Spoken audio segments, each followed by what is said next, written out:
Genesis 49:19. GAD, a troop shall overcome him, but he shall overcome at the last.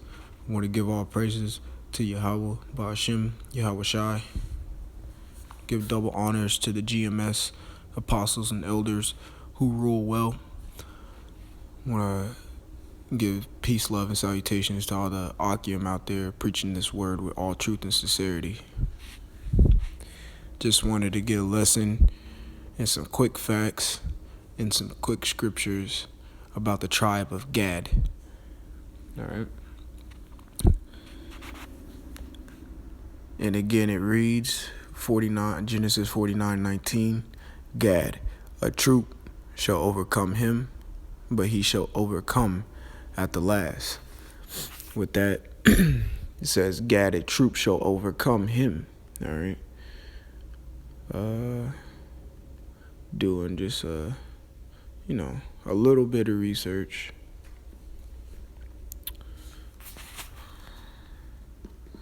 On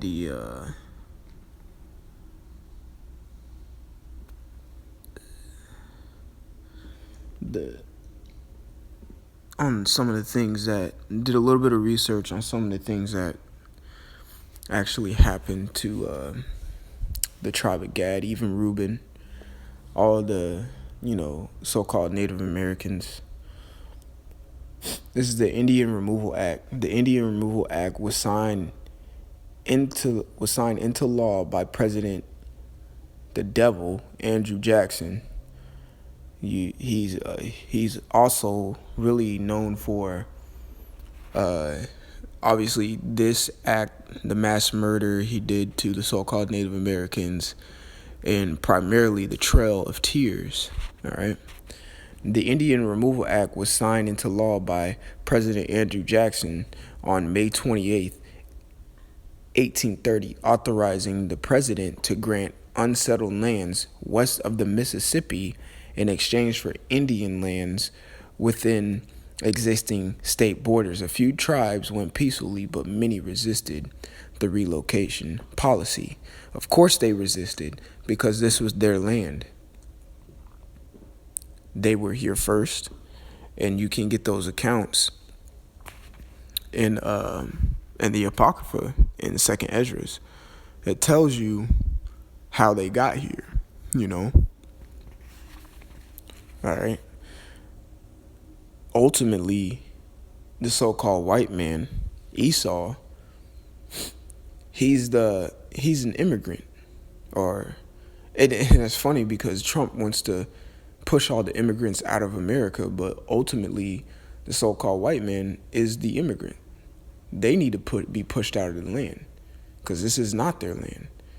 They came in here, raped, robbed, and murdered, and then came up with the term manifest destiny, from sea to shining sea.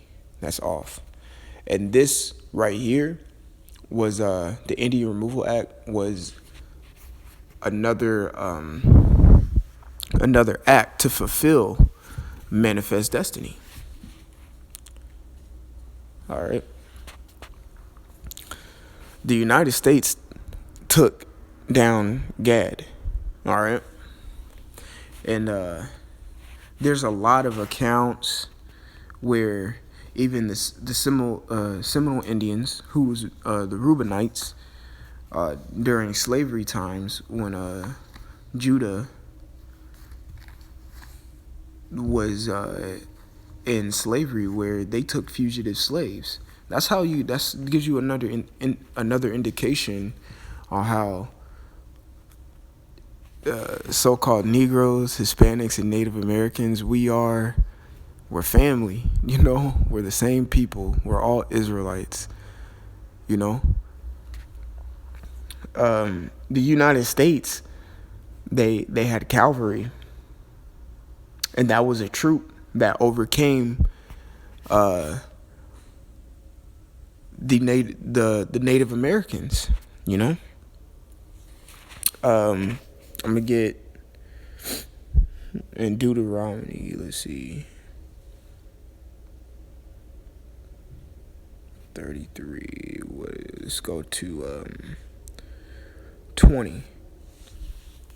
Deuteronomy 33 and 20. End of Gad, he said, blessed be he that enlargeth Gad.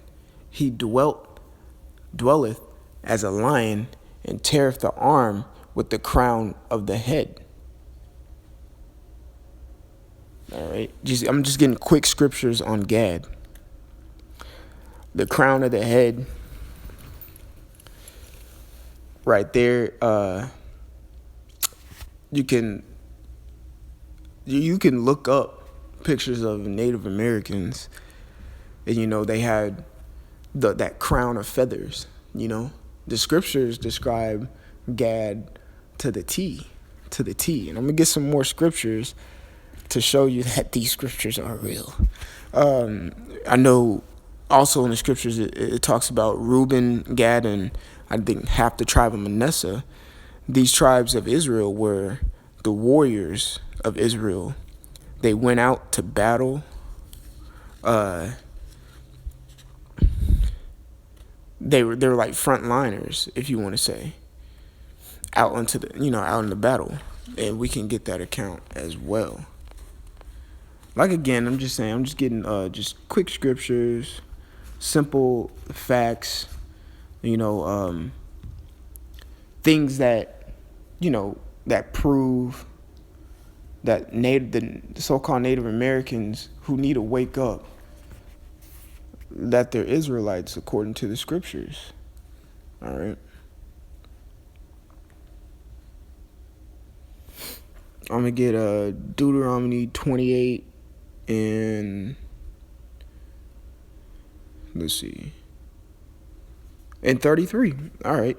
The fruit of thy land and all thy labors, so all the work that you've done, shall a nation which thou knowest not eat up.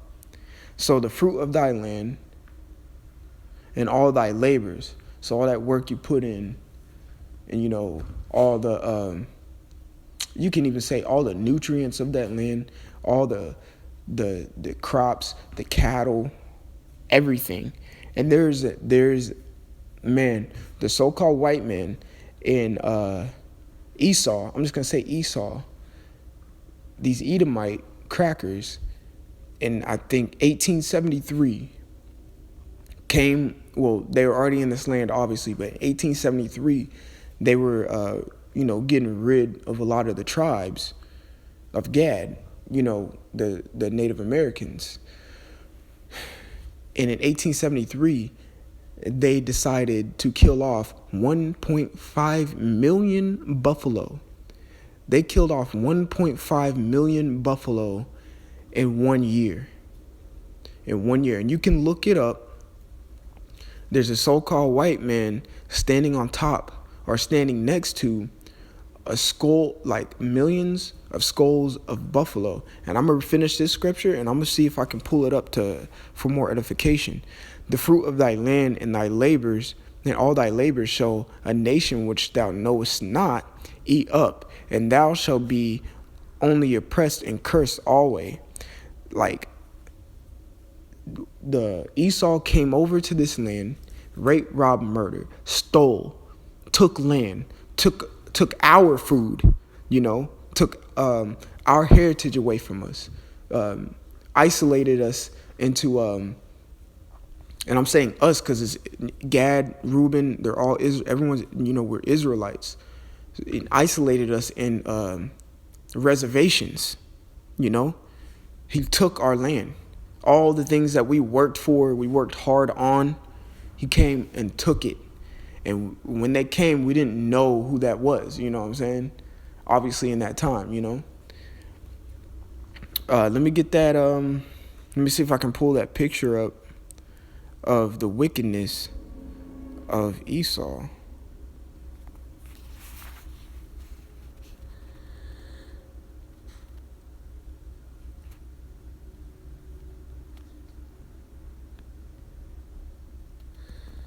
Let's see, 1870 Buffalo. Look at this. Look at this. Oh my gosh. Esau is a damn devil. A damn devil. In 1 year, he got rid of, look at that. That's pretty, that's terrible, man. That's our food. That's what we lived off of.